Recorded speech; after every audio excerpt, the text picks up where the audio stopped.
E Deus criou o mundo. Criou o céu, a terra, as estrelas e o mar. E Deus fez o homem e deu a ele a fé, a esperança para se reencontrar nos momentos mais difíceis.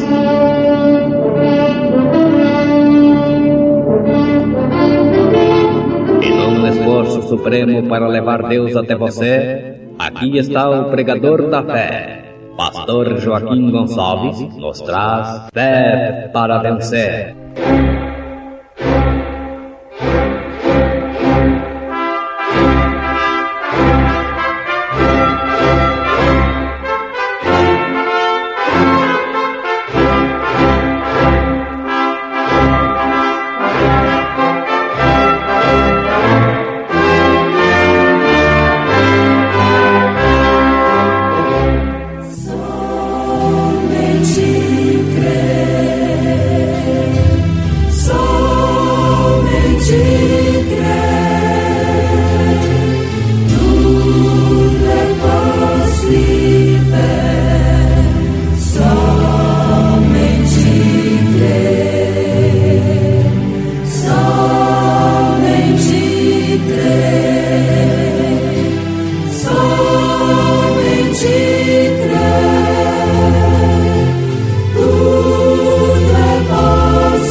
Mas eles não sabem o que está escondido lá atrás.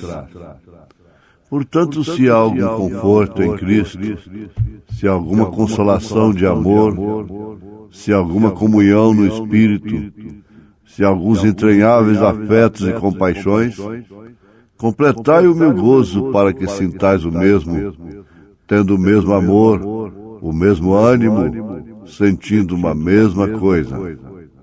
Rosto de Cristo, irmãs Eleide e Raquel, cantando em momentos do Tabernáculo da Fé.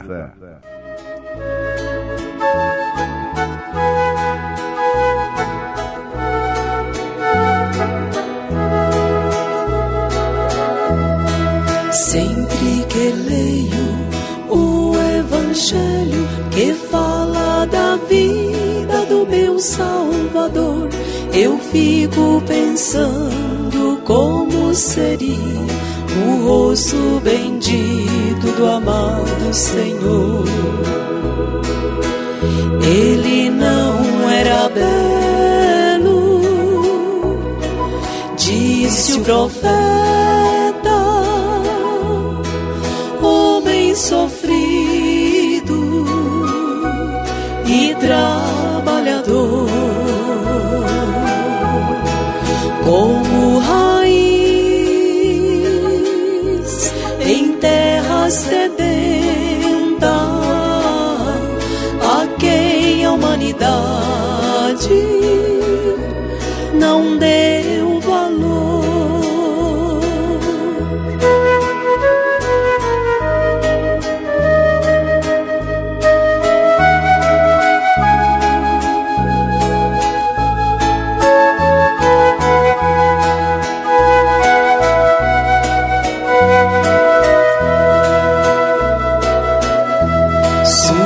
Mãos calosas de carpinteiro, seus pés maltratados de caminhar, sua pele queimada pelo sol no deserto, seus olhos profundos sem repousar.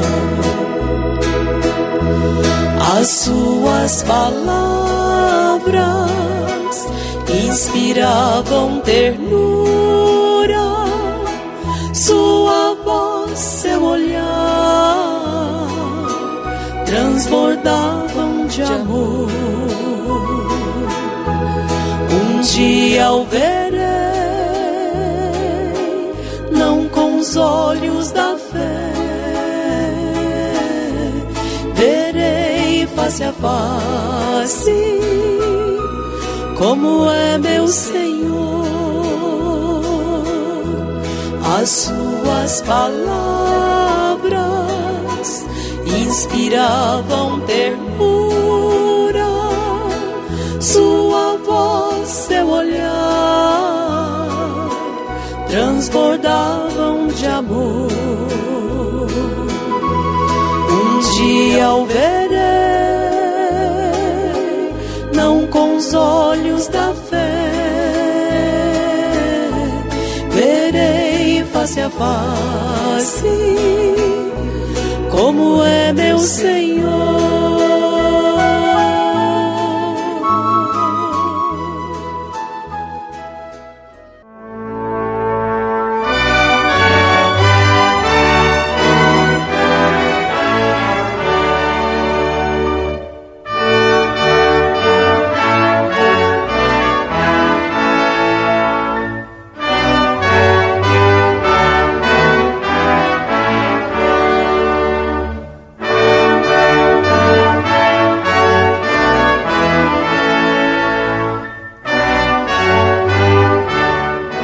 Mas eles não sabem o que estava escondido lá atrás.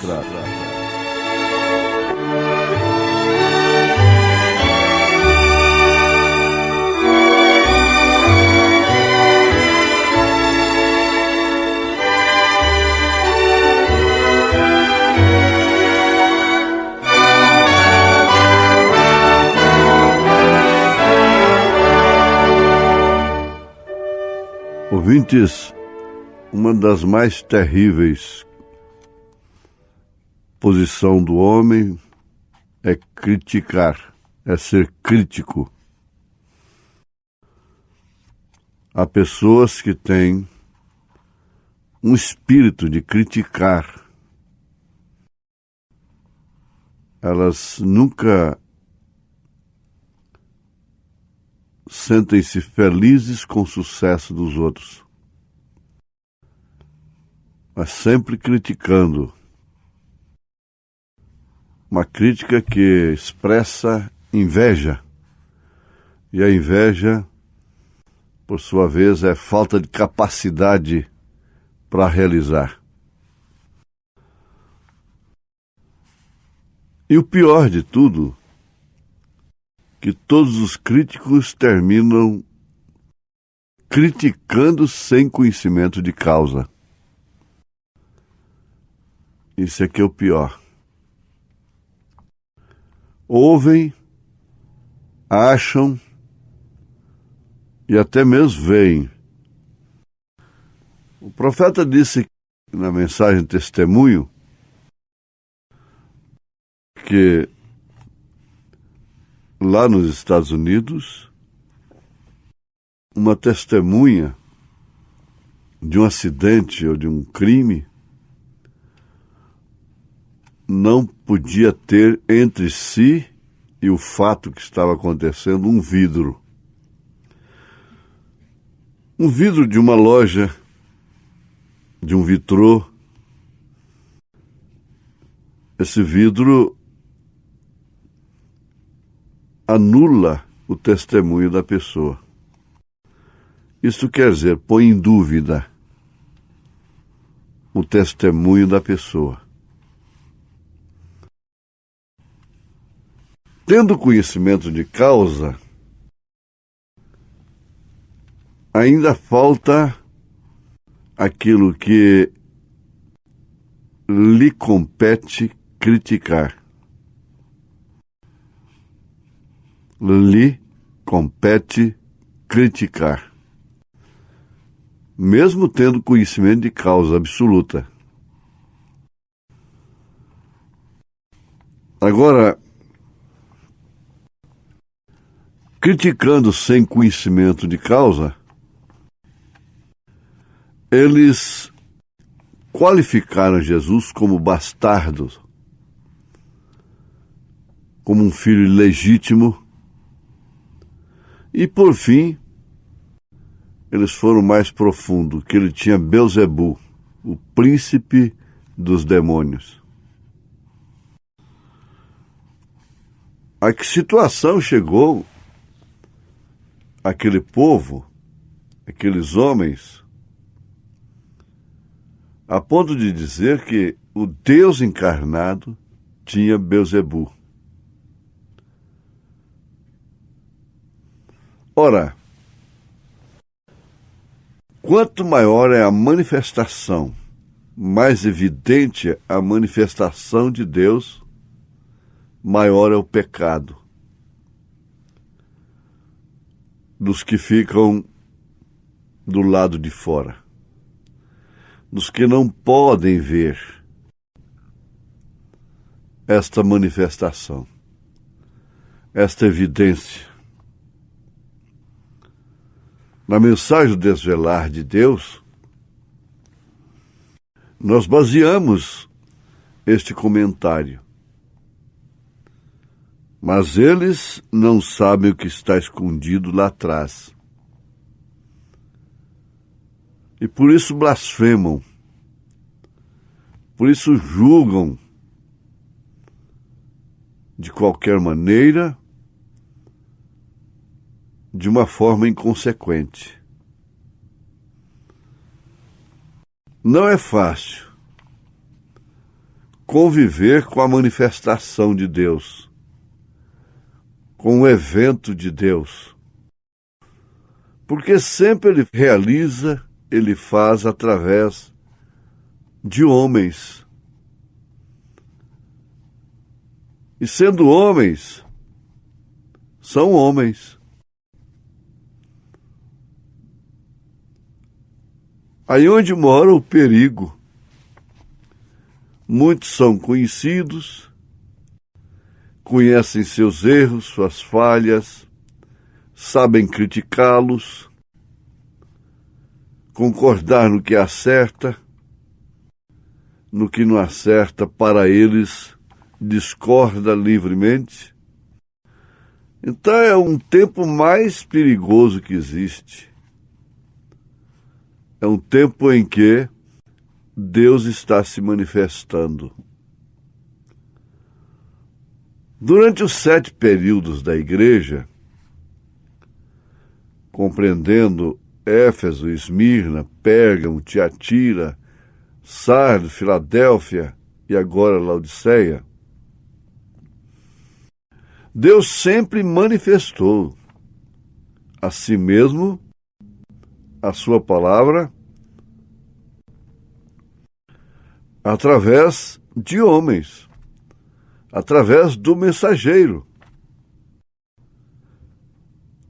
por uma ordem consecutiva: Paulo, Irineu, Martim, Columba, Martim Lutero, João Wesley e William Branham.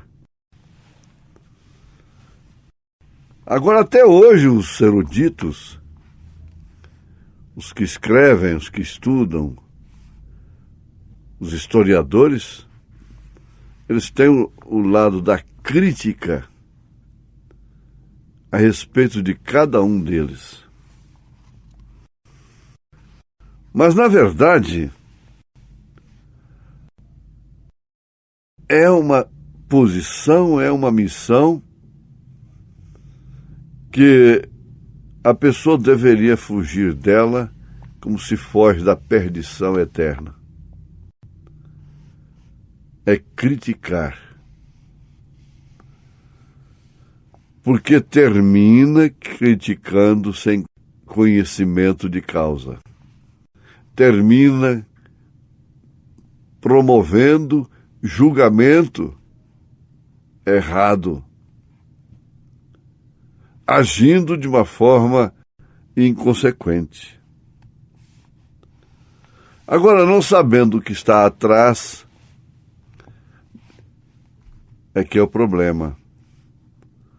Eles não sabiam o que estava atrás de Jesus. Por isso se precipitaram de tal forma. Antes, lá no Velho Testamento, eles não sabiam o que estava atrás de Noé. Não sabiam o que estava atrás de Abraão, de Moisés, de cada um deles.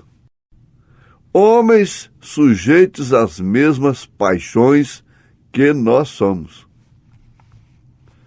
Por isso, sujeitos a críticas e censuras e julgamentos. Qual é a sua missão? Eu critico, eu analiso tudo para reter o bem. Uso até as escrituras. Muito bem, continue. A mensagem desta era, como deveria ser, é julgada pelo mundo religioso e 99% o faz sem conhecimento de causa. Porque não podem ver o que está atrás disto. Está velado para eles. Quando Deus, em sua misericórdia, rasgou aquele véu para eles verem, eles estavam tão enrolados, tão complicados, enredados com suas tradições, que a coisa continuou escondida para eles. Pouco adiantou para eles. Aliás, foi muito pior. Verdadeiramente, este era o Cristo, o Filho de Deus. Ora, em ocasião muito mais própria, a tempo muito mais exato e correto, Pedro disse bem antes: Tu és o Cristo, o Filho do Deus vivo. Agora, depois de expirar lá no Calvário, e vendo os céus em estrondos, a natureza repugnando aquele ato tão descaridoso com o próprio Deus, este verdadeiramente era o Filho de Deus. É tarde. Quando vem descobrir que a mensagem da era de Deus, já passou. Foi em cada era, foi desse jeitinho, desta forma. E nesta era nossa não seria diferente. E o mais importante é que a próxima mensagem, ela é completamente sobrenatural, levando a igreja no rapto, no arrebatamento. A igreja noiva. É uma ação dinâmica do próprio Deus, prometido em sua palavra. Agora, ele cumpre o que ele fala, o que ele promete em sua palavra. Não existe nenhum risco de interpretar de uma forma errada isto que estamos afirmando. Deus cumpre a sua palavra. Haverá uma ressurreição. O profeta de Deus para esta era afirma: a maior de todas as promessas de Deus na Bíblia Sagrada é a ressurreição. Por quê? Se não houvesse o poder vivificador da ressurreição, não haveria o poder vivificador do arrebatamento. Por isso está escrito que aqueles que morreram em Cristo ressuscitarão primeiro. E nós, os que estivermos vivos, nos ajuntaremos a eles, mas de uma forma transformada. Não mais com estes corpos sujeitos ao tempo, ao espaço, ao transporte, à matéria, à luz. São corpos celestiais.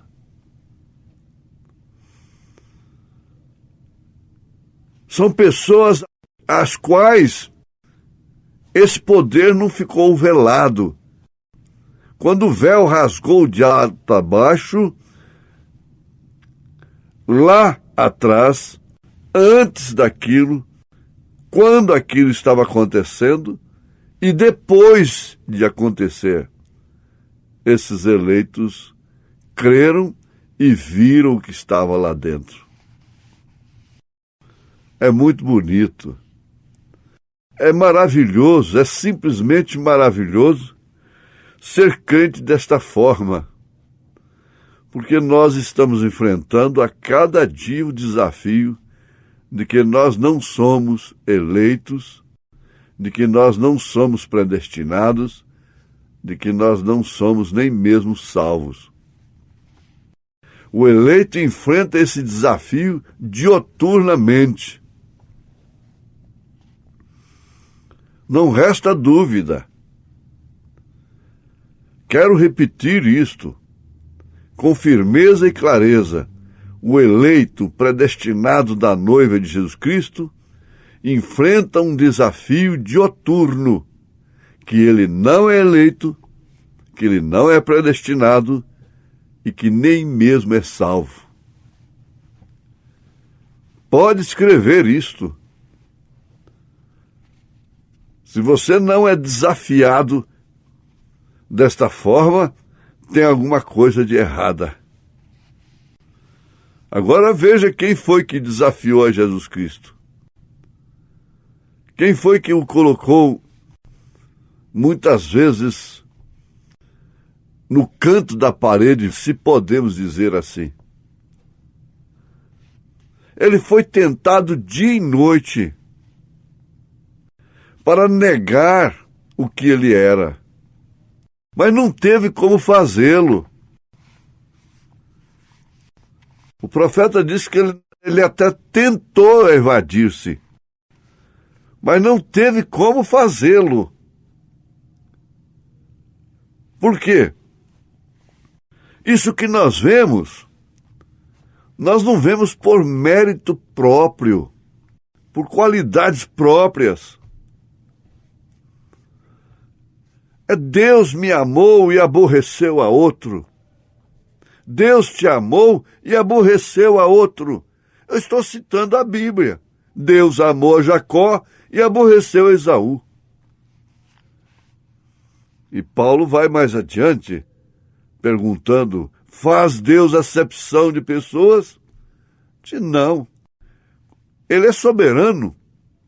E ele tem misericórdia de quem ele tem misericórdia. Tem compaixão de quem ele tem compaixão.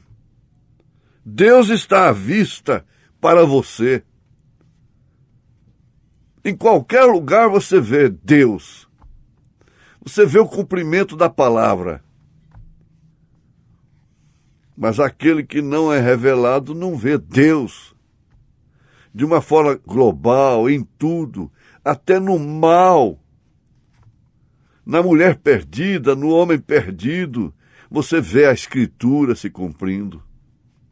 Você vê os dias de Sodoma, você vê os dias de Noé se cumprindo. Isso é eleição, isso é revelação. Isso é porque você viu o que estava do outro lado do véu, lá dentro do véu, a glória da Shekinah. A luz ininterrupta, que não pode escurecer, que não sofre apagão, que não tem que ser economizada. Em nome de Jesus Cristo, isso está em você. Amém.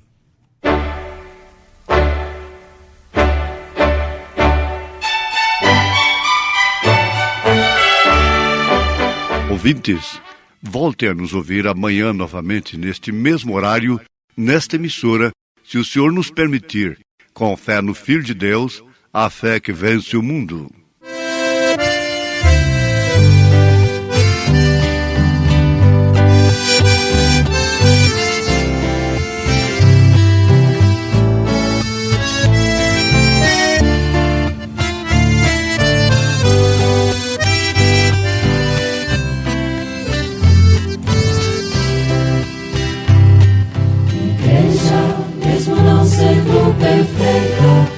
é a noiva eleita, escolhida do Senhor.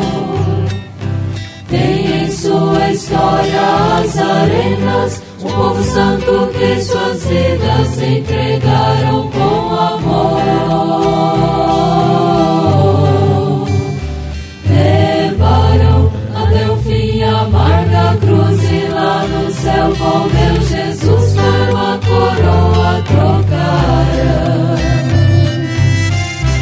Igreja eleita, tem caráter de profeta. Sei que a vitória é certa, pois Deus te predestinou. Não adianta o inimigo levantar-se, você tem o estandarte, tem unção de vencedor. Você é a noiva eleita, escolhida do Senhor.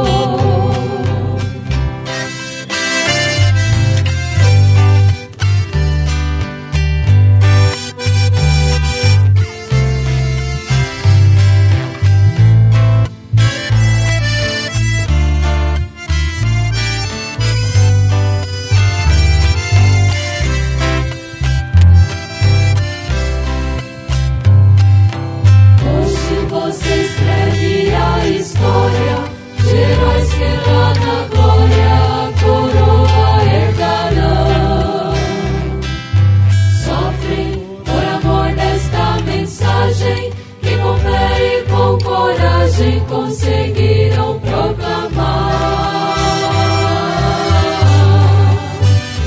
levarão até o fim a amarga cruz e lá no céu com meu Jesus por uma coroa trocaram. Igreja eleita, tem caráter de profeta. Vitória é certa, pois Deus te predestinou. Não adianta o inimigo levantar-se, você tem o estandarte, tem unção de vencedor. Você é a noiva eleita, escolhida do Senhor. Igreja eleita, tem caráter de profeta. Sei que a vitória é certa, pois Deus te predestinou. Não adianta o inimigo levantar-se,